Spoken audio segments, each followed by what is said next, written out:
Hey guys, it's Scott from fxmissions.com. Just a note, I've finished the trilogy of anthologies from the forefront, and all 3 books are currently available on Amazon.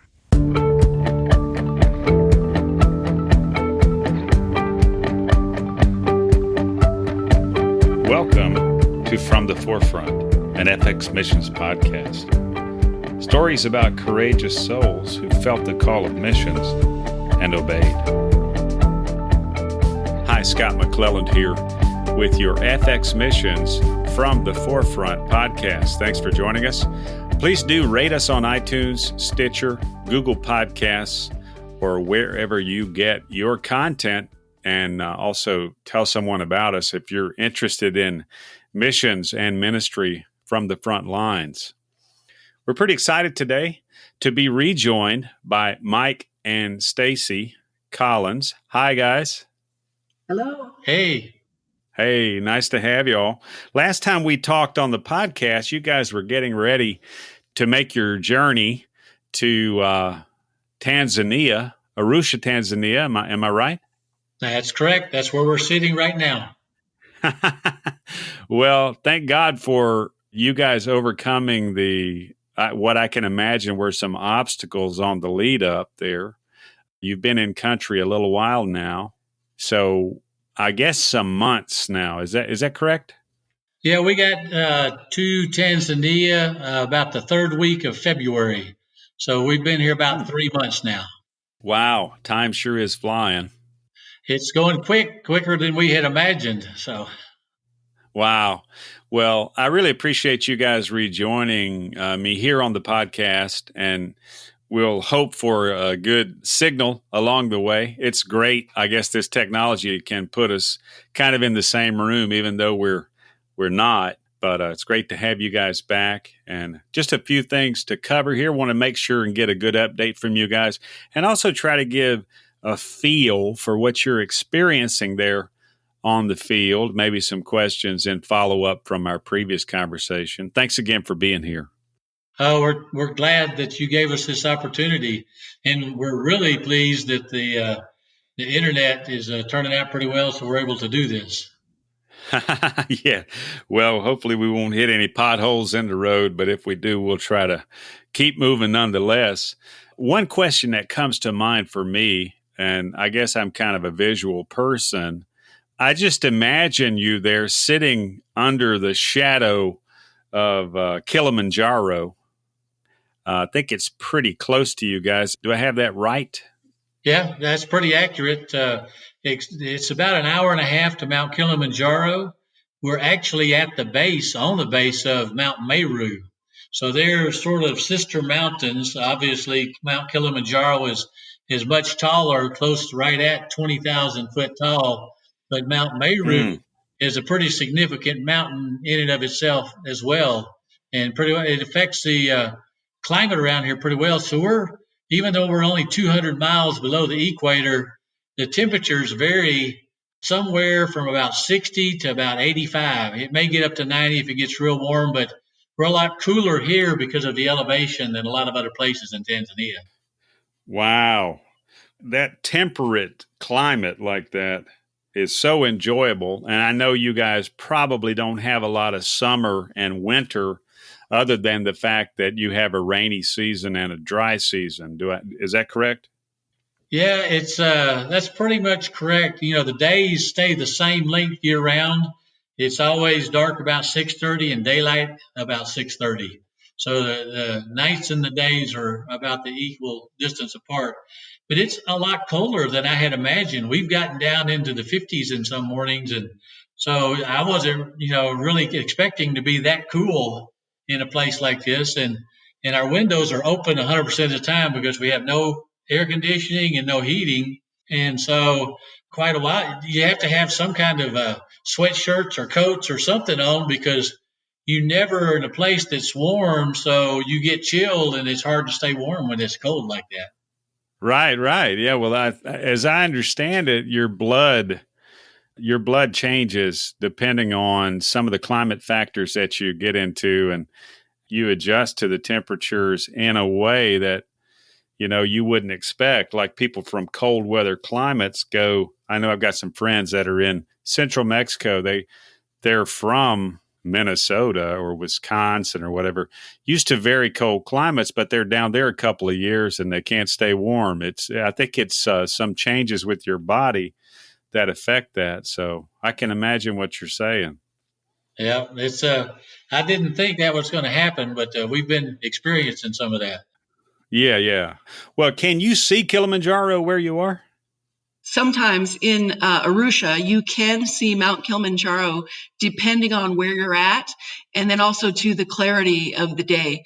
So Kilimanjaro stays cloudy a lot of the time. So even on clear days here, still the mountain itself will be shrouded in clouds. Okay, okay.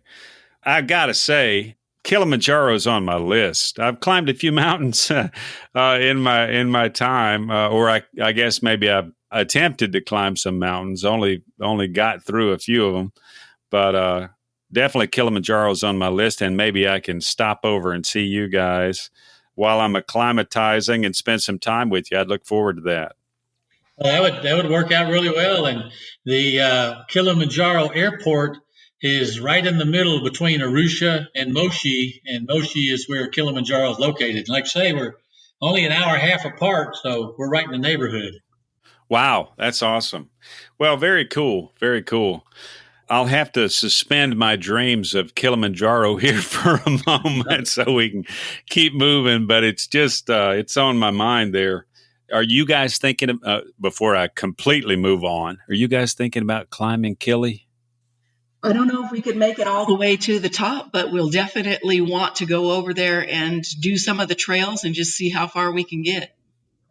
Yeah, yeah. Well, it's the only mountain. Here I am saying I'm moving on and I can't get off of it, but it's the only mountain that you can climb at that height that requires no technical expertise or no technical equipment. You basically walk. Yeah, of course, there's a grade there, but you walk all the way to the top, which to me is inviting because some of the mountains I've attempted and some I've been on are somewhat technical, but a lot not nearly as tall as Kilimanjaro. So that to me is like perfect recipe.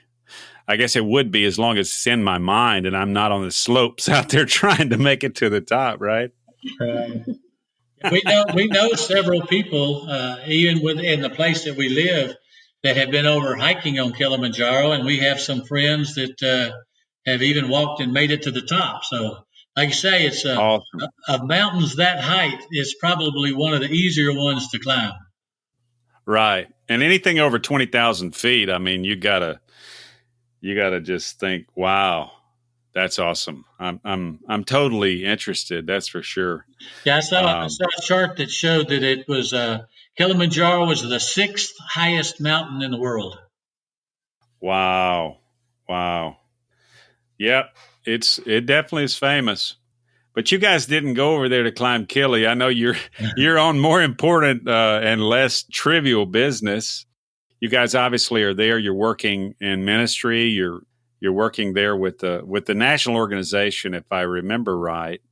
What are you guys doing now in terms of ministry? I know there's been some speaking. You've been doing some traveling. There's been some conference attendance. What kind of things have you guys been up to? Yes, for the most part, we've been speaking in our local churches here, but as you mentioned, we've been attending the board meetings. One of the big things that we've been tasked to do is to help the National Church of Foursquare, Tanzania, revise their constitution. So most of our meetings have been about that. And also just today, Mike and I were going through it again in preparation for a meeting that we will drive to next week. So next week will be the first big cross-country trip that Mike will be driving, and we'll be meeting with the board for 3 days to revise their constitution and to make some key decisions, to do some training for pastors, and then also make some plans for future children's ministry training. then also with that, mostly when we first got here, it was concentrated on language study. So for me, it was a refresher in Kiswahili. And for Mike, it was a 3-week intensive on his first learning experience in Kiswahili. So there's a lot of learning. There was also a lot of setup on the house. When we first got here, we're renting a home, and the home is in a great location, but it only had minimal furniture and minimal amenities. So we had to go several weeks without dishes, and that we tried to just find, a few things to get by with. We didn't have a Wow. refrigerator or, washing machine, anything like that. So setting up the house, it takes a little bit of time. You have to go and search through town for the things that you're looking for. And then once you find them, try to figure out how much they should cost and make some negotiations, and then arrange for the items to be delivered to your home. So it's not an easy thing to set up a household, and even getting dishes and silverware and pots and pans. If you purchase them here, it could be quite expensive. So we brought just a few things with us to get started, and then we've just been accumulating things here and there. So a lot of setup for the home, and then local ministry. And then also we had the opportunity to go to Rwanda and to work with our national leader there, because they had a big building project. And I'm going to turn that over to Mike to explain some of the things he's been involved with. Absolutely. That's super cool. We need to make sure and not forget the practical, right? I mean, you've got to live wherever you're living. Getting set up's a big part of it. It shouldn't be overlooked or minimized. Of course, it sometimes feels like it's sort of a necessity you wish you could do less of, but it's certainly super important. I noticed a little bit of that. I think I saw some of your updates. You guys were talking about Rwanda, and you've got a background in projects and things of this nature, Mike. What'd you guys do in Rwanda? No, that's exactly right. In fact, Stacy and I retired at the end of December, and then we came to Tanzania to be missionaries. And so I'm actually trained as an engineer. So doing projects and engineering type stuff is my background. And so one of the things that we have discovered since we've gotten to Tanzania is that a lot of the conditions and government regulations are in a state of flux for all the countries in East Africa. And Rwanda seems to be at the forefront of some of those changing regulations. And a lot of it has to do with increasing building standards and credentials for pastors and those kind of things, which are all good things. But there's a lot of growing pains on getting from one level to another level. So, for example, in Rwanda, it's already been published in the media that because they've established new building standards for churches, they've closed 8,000 churches in Rwanda. And so, Wow. yeah, so it's a huge impact.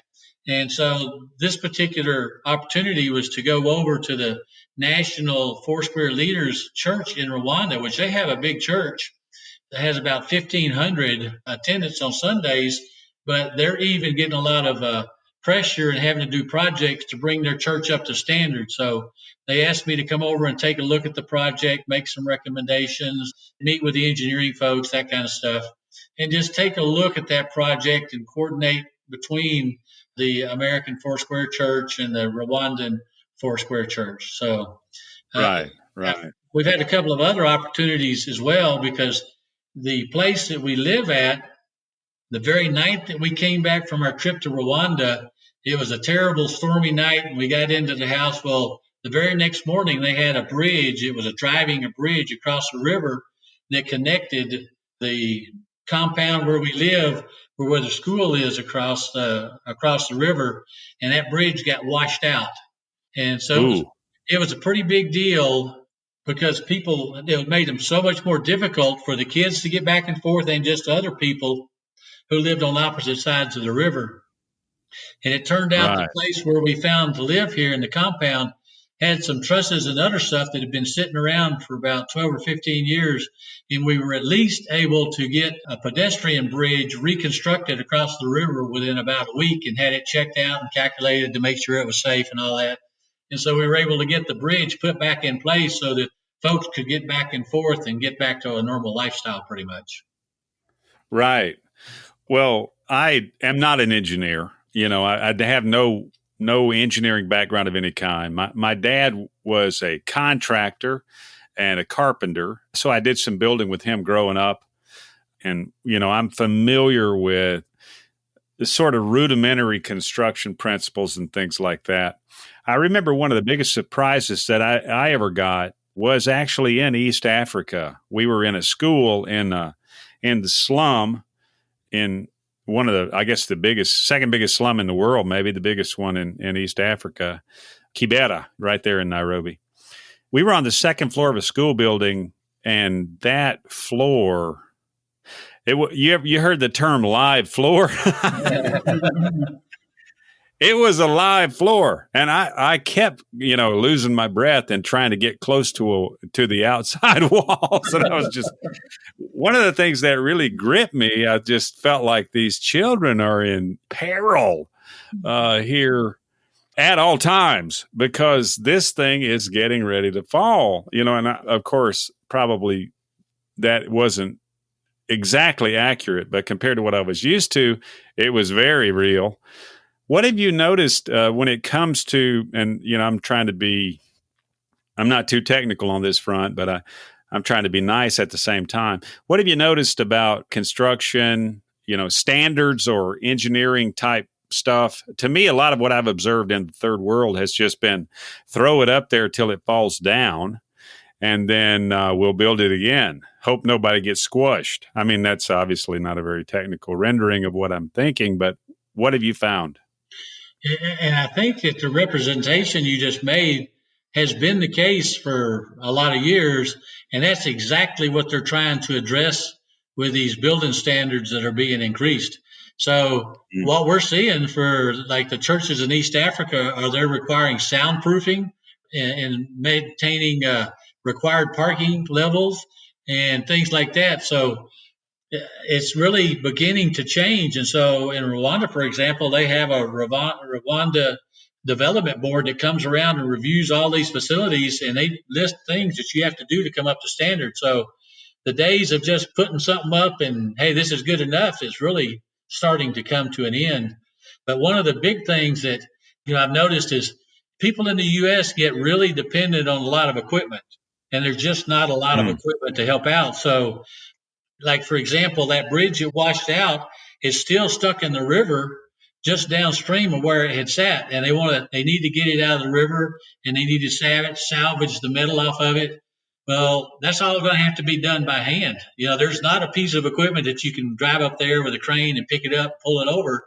That's all going to be human power to be able to figure out how to do all of that. So wow. Another example is a guy here is building a house. And so they had a foundation slab that they put in there, and that was all done with a gasoline power, just one of those rollover kind of mixers. And you had a line of people, one would throw in the water, the other throw in the rocks, the other throw in the sand, the other throw in the cement. It gets mixed up, they dump it out. Two guys shovel it into a wheelbarrow, and then they had the wheelbarrow guys pushing it across the slab and dumping it where it needed to go.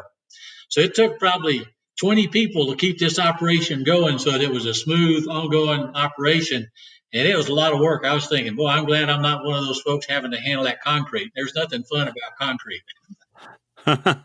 It's heavy and sticky and messy and a bog almost until it dries, for sure.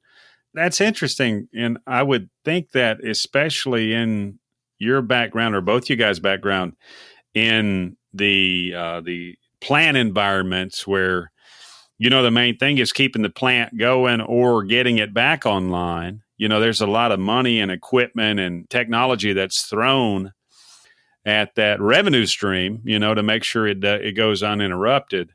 So I could see how that contrast would be huge between what you guys, worked in there before you retired into the more rural environment there, and, like where there's no crane coming for that bridge.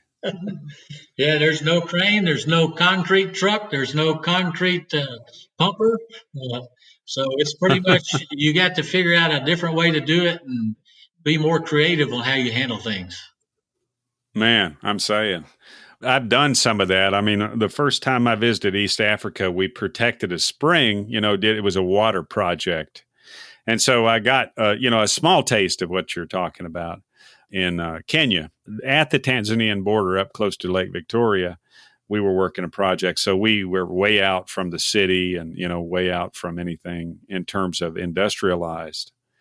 Really, that was a stark contrast to me as well.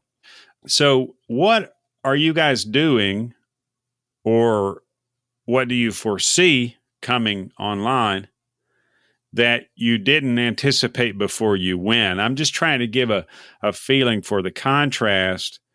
Obviously, you know things a lot better once you get into them than you do before, and you try to prepare and get ready, and that's important preparation for sure. But what are you guys seeing now that you would have liked to have had the opportunity to prepare for before instead of now? Is that a good question? I think one of the things that we really were expecting was we thought that the Foursquare Church was a little bit more well established, and that, it would be a lot easier to come in and set up trainings and also being able to do board meetings and so forth. But the folks that we are working with are mostly in rural areas, and there's just a few pastors that are in urban areas. And even in the urban area, it's a little bit difficult to get things moving. So there's a lot more red tape, regulations, and just a slower pace of getting things established. So with that, we're just having to step back, and we're having to really be strategic about our time and what we're doing to make the most of it. And even one of the big things we wanted to do was to bring in a printing system so that we could begin to print off the materials for the pastors' training and children's training and so forth. And that itself is become a task also. So we're still working on even just getting the approval on this side to be able to ship from the U.S. And then that'll take another probably month or two to get that cleared through customs here. But once we do that, then we can start translating and producing some training materials, which then enables us to go out and do some training. So there's a lot of things that you have to kind of do one step at a time. You can't just come in and hit the ground running like you want to. And you would think, maybe even if you had the resources, you could organize the trainings, but you have to think about the pastors that are out in rural areas that may not even be able to afford the bus ticket into a location where you could do the training. And then you have to secure a facility to do the training and lodging for all those folks and food. So the logistics of being able to do things you would think would be easier because, hey, let's just, throw it together and do it and people will show up.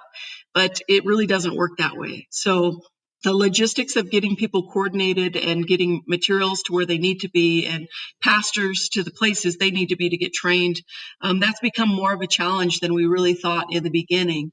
So that's one of the things that we're focusing on. Yeah, to give you an example, we're working with a national board, but because of travel issues, logistics, and that kind of stuff, it's difficult to even get the board together more than twice or three times a year. And you can't make a lot of progress if you can't get together more than that.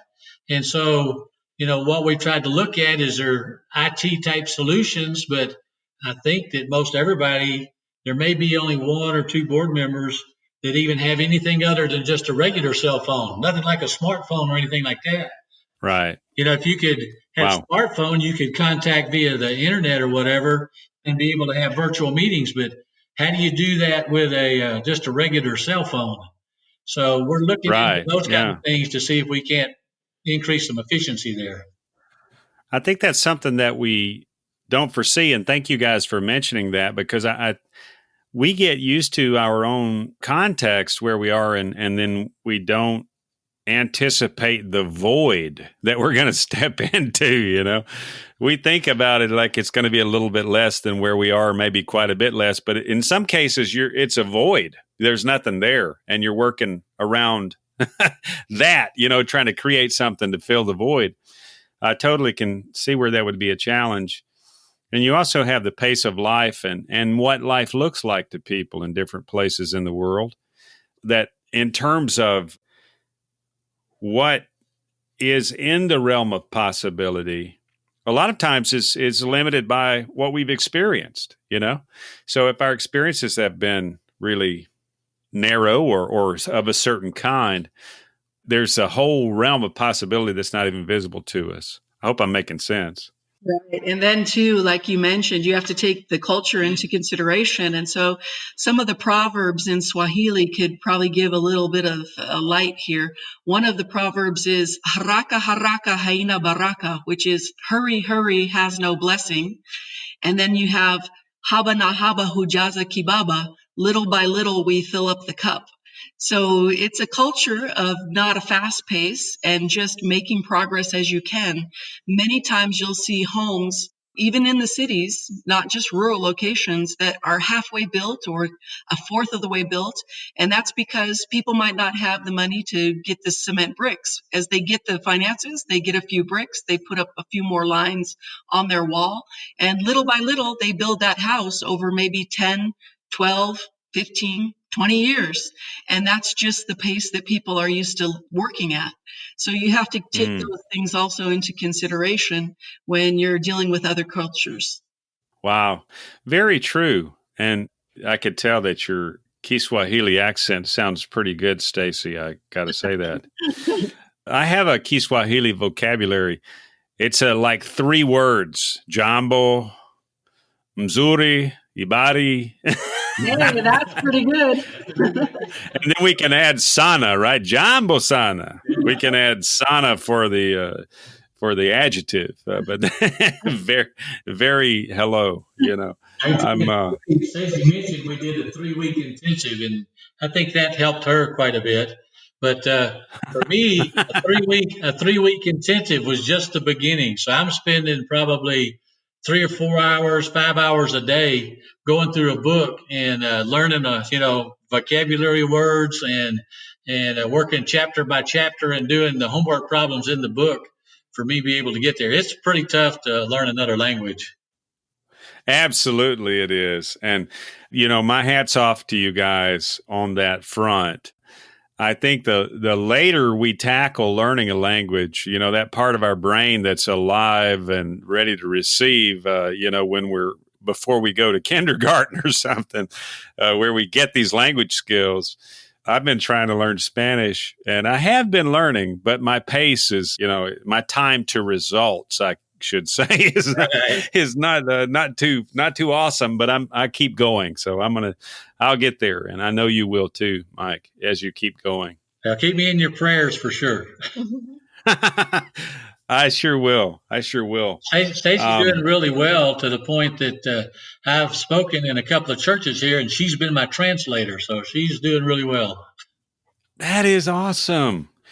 You guys are quite a duo, dynamic duo. I'm impressed and thankful for your efforts and for your heart to go and for your solid but tenuous start. I mean, when we're starting anything, there's things that we don't even see, I think, that are going to challenge our viability, that are completely concealed from our view in advance, So I know the Lord is with you guys, and He's helping you to overcome it and continue to kind of get a feel for what makes sense in terms of what to expect, and then to apply your efforts to that. So I'm totally standing with you. That's one of the things that I think people need to understand, is that when you come to a place like this or anywhere, when you first get there, there's going to be a time of just figuring out which way is up. It's like us figuring out how to furnish the house, and where do you find these things, and how do you know how much stuff costs, and those kind of things. And then you have to figure out, okay, you got to make network connections and start to meet everybody and figure out who is who, and how does the whole thing fit together. And you have to figure out what you're going to do about the language part of it, and then see what the possibilities are. You have to figure out what the regulations are in the new environment you're going to live in. So there's quite a period of orientation to go through before you can really start to become, real efficient. Yes. Well, I can see that. And I do a lot of short-term work, which kind of skips what you're talking about, because we go in, we rely on translation, and we're not on the ground a long time, and so we get the advantage of being temporary. But I want to commend you guys, because I think I'm noticing something or thinking about something here that you guys have led. You've had a lot of experiences in your life. You've done professional training. You guys have been in the working world. You completed an entire time of service, and then you retired from, a fairly major multinational corporation. So you had a ton of experiences and things that helping you sharpen your skills and know about your own contribution and how to work with others and all that. And I think a lot of times what we send to the mission field are, I'm talking about in general as the body of Christ from the U.S., we're sending people who don't have the benefit of your experience largely. We're sending 20-somethings or early 30s or something like that. And these people don't have the ballast in themselves that's provided a lot of times by living and having a bunch of experiences. Do you think that's to your advantage? Have you guys noticed that?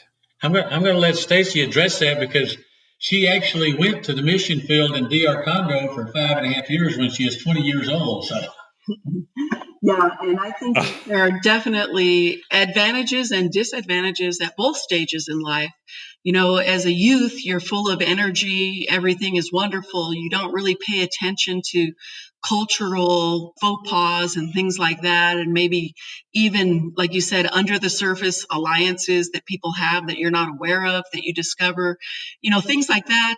20-year-old, you're just excited to be in Africa. You're excited to be teaching, you're learning and growing.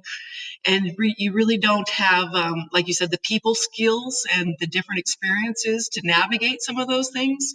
So in some ways you can be oblivious to them, and in other ways you can try to tackle them with a whole lot of misinformation and not very much cultural sensitivity.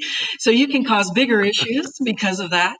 But the same thing happens, at this stage of life. I think that there's a lot more respect. In Africa, elders are respected. So Mike, with his silverish gray hair, is very respected because of his status as an elder, and then also his success in business, which makes people listen to you more. So when he teaches, especially in the board meetings, the board members are very interested in what he has to say because he does have that legacy of expertise and experience behind him. And then also the same for myself. If I'm a single lady that's young, I may not be as respected as a lady who is older and more experienced. So there's definite advantages to coming with more experience. Also, you are not so much in a hurry, also to get things done. Yes, we are driven people because we've worked in corporation and we like to be productive, but we also have experienced, life enough to know that not everybody goes at that pace, and you're not going to be successful if you try to push people into doing things the way you've been trained to do them. So you do have that advantage of just taking a step back and saying, it's okay that we're not getting as much done in this culture, but really in this culture, if you measure it, we are getting a lot done. So it's just the measurements that you're using, and then also just the way that people are receiving you. So I would say that in this particular culture, if you are an elder and experienced in business and ministry, you're going to be received a whole lot more, and there will be more doors opened for you.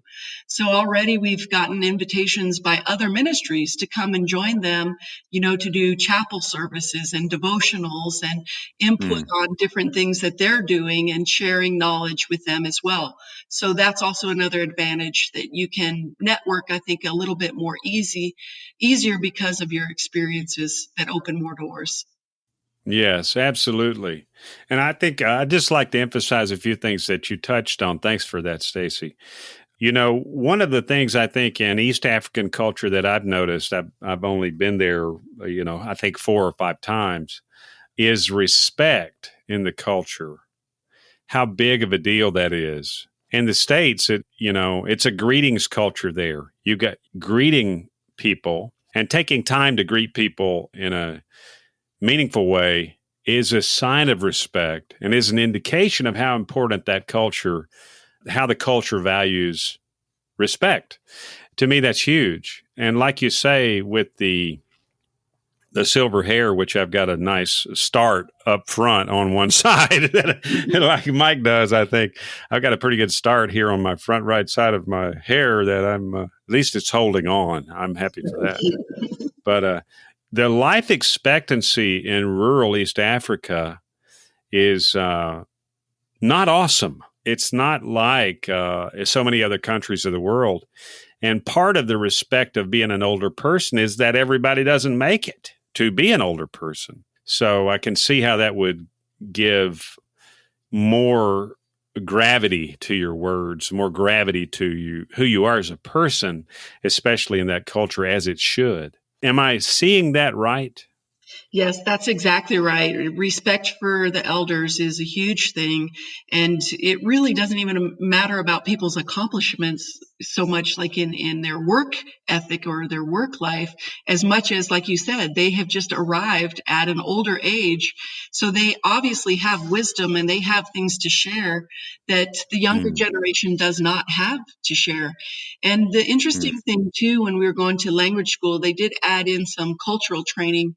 And that was one of the big things that they keyed in on, that even though the youth are changing in some ways, they're becoming more modernized, they still look to their elders for basics on values and even things like dress, what is proper, marriage, funerals, and how to respect one another in those things. So there's a lot being passed down by the elders to the younger generations that the younger generations still value quite a lot, although they want to be able to do things like, wear pants or, have cell phones, go to movies. The modern Western world is moving in. It's causing tension, but there's still a lot of respect that the young people have for their elders. If an older person gets on, one of the local van transportation buses, the younger person will get up and they will give that seat over to the elder person just because of that respect in the culture, where we may not see that in some other cultures. Yeah, and I think that's something that the culture there has to give to us. Every culture's got a contribution and a need. Our culture here in the West could benefit from some of that contribution in terms of honoring your elders. So that to me is something that I hope isn't a casualty of the Western influx of, the developed world or whatever. You can run into interesting customs and things like that. We ran into one someone told us about the other day, and it's a fundraising technique where they invite a bunch of people to go and contribute towards a particular cause or something, or a church or whatever. What's the name they call that, Stacy? Harambe. Harambe. And so this person we were talking to got invited to be the guest of honor. And when they got there, they figured out that they're the one who are supposed to give the first offering and to give the most. So if you get invited to be the guest of honor, you better pay attention. Be ready. The guest of honor buys the food for the whole thing or whatever. I totally get what you're saying. Yeah, that's some of those things we don't see, those reefs below the surface of the water. That's right. Wow. Well, guys, as we're wrapping up here, I want to say thank you so much for being on the podcast. Thank you again for taking your time and for giving us an update. We're going to keep you guys in mind and in prayer. And with that, how can we be praying for you guys? What can we do to support you in prayer? And if someone wants to know more or get on your mailing list or whatever forms of communication you guys are using, those are the couple things that I'd like to wrap up with if we can. Yeah, absolutely. We can always use prayer because we're really believing for unity between the board members and the leadership of Foursquare Tanzania so that we can begin to make good progress. We're also still believing for favor on bringing in that printing system, so that can be a prayer request.